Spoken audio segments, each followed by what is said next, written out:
Hello guys, it is The Gun, and today we're gonna look at the great battle performed by Zeke from Tornado Rocks. Before we start, I have to say that I'll speak Russian during the video.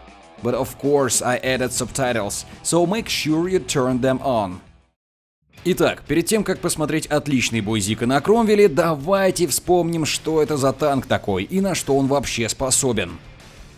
Кромвель, как всем известно, это британская СТ 6 уровня. Как и многие его собратья по цеху, он обладает отличной мобильностью и великолепной скоростью. Однако в жертву приносится бронирование корпуса, о котором особо долго говорить неохота, поэтому просто скажу, что танковать он не может, от слова совсем. Но вот что он точно может, так это вливать тонны урона благодаря своей убер-ДПМной пушке, ТТХ которой вы сейчас видите у себя на экране. Классическая роль Кромвеля в бою — это поддержка тяжелых танков, обход противника со стороны и игра от второй линии. Несмотря на относительно маленький запас прочности и свою картонность, этот танк способен отправить в ангар любого зазевавшегося или не обращающего на него внимания противника за очень короткое время.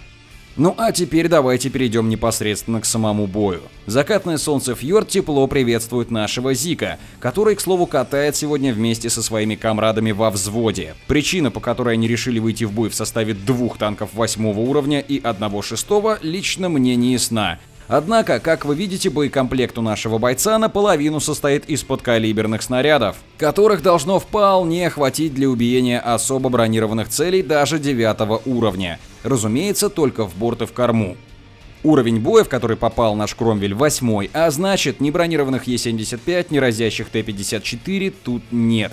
И даже тот факт, что он находится внизу списка и уступает 2 уровня противникам, никак не помешает ему голдой расстреливать лбы вражеских тяжей.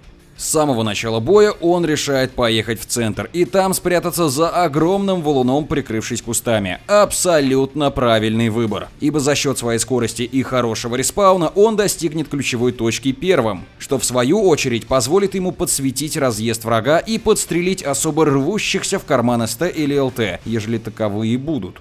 А вот и первый клиент. Укрывшись кустами и заняв огневую точку, Зик вместе с товарищем на ФЦМ без труда дают урон по запоздалому СТА-1, который лишается за секунду практически половины своего ХП. Но вот беда. Лампочка, загоревшаяся по центру экрана, как бы сигнализирует, что коричневый артобрат в противоположной команде уже начал сводиться, и надо бы поскорее прятаться от потенциального чемодана. Впрочем, ладно, отсветившись возле булыжника, наш Кромвель чуть было не начал продавливать плата, как вдруг с центра пошла инфа, что несколько отважных воинов красного цвета решили устроить революцию в геймплее и зарашить по миду. Молниеносно среагировав на обострившуюся ситуацию, Зик понимает, что позволить врагам сломать линию обороны в центре означает поражение. Так что придется развернуться и ответить агрессией на агрессию, что у него вполне успешно получается сделать. Занятые поеданием союзного Т-150, враги даже не обращают внимания на нашего героя, продолжая лупить бедного советского тяжа, параллельно лишаясь по 140 хп раз в 3 секунды. Ну давайте на момент отвлечемся от яростной перестрелки и взглянем на миникарту. Как я и предполагал, оставшийся в одиночестве защитник горы внизу вот-вот лопнет, а из-за поворота продолжают вываливаться красные узурпаторы. Разделавшись супер-пупер-першингом, Зик обнаруживает третьего вражеского альфа-самца на Т-34, который также решил под шумок завоевать первое место по скоростному сливу в центре. Тем временем, жестокая судьба рандома в лице фугасной Су-152 обрывает жизнь у совзводного Т-34-3 и отправляет его в зрительский зал. И вот он, момент истины, идеальная реализация Кромвеля. За счет скорострельной пушки и быстрого сведения наш Зик шпигует американский тяж через каток, не прекращающийся струей мелкокалиберных плюшек, при этом оставаясь вне засвета. Именно так и надо играть на этом британском джентльмене. Сочувствующий своему другу ИС-3 как-то пытается укрыть собрата собою, но уже слишком поздно. ФЦМ ставит жирную точку в карьере премиумного бойца. За счет щучьего носа и кое-какого тактического мышления ИСу все-таки удается отступить назад. Однако это далеко не проблема для нашего Зика, ибо он уже выехал в карман и буквально через несколько секунд начнет чесать аппетитную корму последнему рашеру.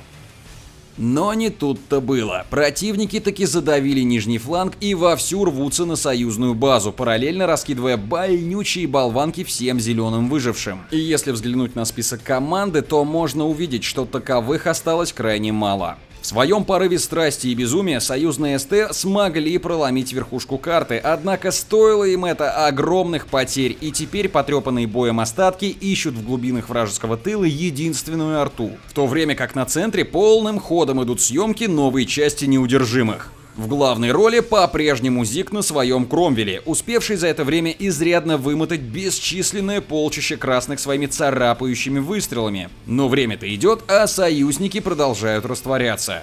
Забрав в свою копилку фрагов очередного супостата, Зиг решает, что пришло время сматывать удочку и гнать на всех парах на сбитие базы, которую вот-вот будут захватывать. Однако секундой позже на центре появляется наш старый знакомый С3. Пятясь назад и не подавая признаков разумной жизни, он бодро впитывает боком башни все, что посылает в нее Кромвель. Ворвавшийся на всех парах, неистовый Центурион сходу гуслит младшего брата и ныряет в яму с водой. А тем временем две блуждающие СТ все-таки умудряются уничтожить вражескую арту и теперь готовы помочь нашим бойцам в центре. Немного прифигевший от такого поворота событий Центурион теперь уже не так бодро рвется в атаку, ибо с другой стороны по нему открыли огонь. Высунувшись и продамажив врага, Зиг чувствует на себе прицел Т-150, который, торопясь, убивает клочок земли, тем самым позволяя почесать себе НЛДшечку. Однако следующий залп прилетает прямо в цель, и наш герой теряет некогда девственно полное ХП. Но, зная меткость советских танков и, в частности, средний скилл танкистов их качающих, Зиг нагло выступает вперед и успевает нанести еще парочку пробитий. Услышав зов со взводного ФЦМ, борющегося за выживание сразу против двух врагов, Зиг отправляется на помощь, оставив позади ополовиненную вражескую СТ. Что делать? Лихие времена, лихие маневры. Однако добраться до кровожадных обидчиков Кромвелю не судьба. Камрад на ФЦМ самолично прикончил последних, и не мешкая ни секунды, ребята решили разделиться. Французский тяж остался героически прикрывать собрата в центре, куда уже потихоньку подтянулась последняя союзная СТ, вместе с которой они отправили отдыхать надоедливого Т-150. Правильно поджавшись под горку и не уронив ни одного дерева, Зиг сбивает захват, однако вертухан Деда 6 настигает его полоску ХП и отнимает ровно половину. Ну вот как бы и все. Последний тяж повержен, катка перевернута, а для победы всего лишь остается найти и добить последнюю стэшку. В то время, пока Кромвель вместе с товарищем на ФЦМ изучают красоты фьорд, попутно выискивая Центуриона, я позволю себе проанализировать этот бой. Несмотря на то, что в первой половине сражения все казалось слитым и потерянным, союзники отдавались на всех флангах и стартовый разъезд был просто отвратительным, Зиг с его взводом продемонстрировал волю к победе и ни на секунду не терял самообладание. Конечно, противники нашему герою попались, мягко сказать, нескиллованные. Однако, даже невзирая на тот факт, что команда зеленых оказалась еще хуже, Зиг за счет правильной реализации своего танка и слаженной работе в команде смог перевернуть ход сражения. Своим примером он в очередной раз доказал, что сдаваться и опускать руки даже в, казалось бы, проигранном бою ни в коем случае нельзя. Результаты сражения вы видите на своих экранах. И согласитесь, 5000 урона на танке 6 уровня против 8 — это рекордный показатель. И вот спустя пару минут поисков, спрятавшийся в углу карты Центурион все ближе к получению бесплатной путевки в ангар. Все, что осталось сделать Зику, завершить начатое еще в середине боя сражение путем нескольких нажатий на левую кнопку мыши. Я же с вами прощаюсь. Если вам понравилось видео, то обязательно ставьте лайк и подписывайтесь на канал. Удачи в сражениях и до скорых встреч!